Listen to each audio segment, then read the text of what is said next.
There are some nickels, dimes, and quarters in a large piggy bank. For every 2 nickels, there are 3 dimes, and for every 2 dimes, there are 5 quarters.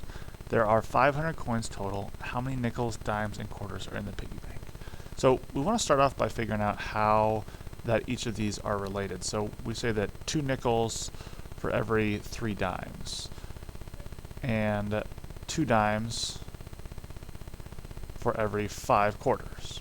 So unfortunately these aren't the same amount here, so what I would do first is I want to kind of compare how many nickels and quarters there are, so I want to have the same number of dimes in each of our ratios here. So to do that, I'll go ahead and choose a common multiple here of 6. So if there are 6 dimes, and again we're just doing equivalent ratios here, so multiplying this piece here by 2 to get to 6, and then we're going to multiply this here by 2.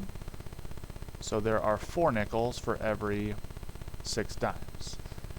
Now we're going to take this here, and again we're using the common multiple for dimes here. We want 6 dimes, and then we are multiplying that by 3 to get to here, so we're then going to multiply 5 by 3 to get 15 quarters.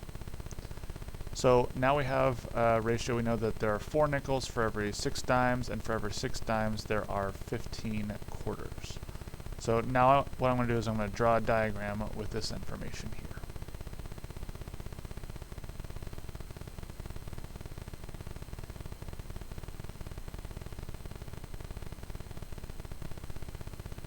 So on this one here we have 4 nickels for every 6 dimes for every 15 quarters. So we have a little tape diagram here. If we add those all together, we're going to get 25 total coins. So again, there's 25 rectangles in here. We want to figure out how many of each nickels, dimes, and quarters there are, how many are in each rectangle. So to get from 25 to 500 here, let's see how many times 25 goes into 500. So in this one here, we find out that there are 20 coins, or 25 goes into 520 times. And so what we do here is we are going to say that each of these squares is going to be 20. So then all we have to do to find each amount, how many nickels, how many dimes, and how many quarters there are, we're just going to take 20 and multiply it by how many boxes there are.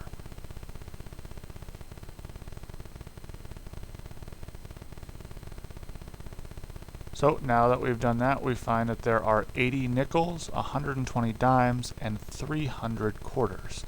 And to double check our work, we know that there are 500 coins. So if we add 80, 120, and 300, we should get 500, which tells us that we have our correct answer.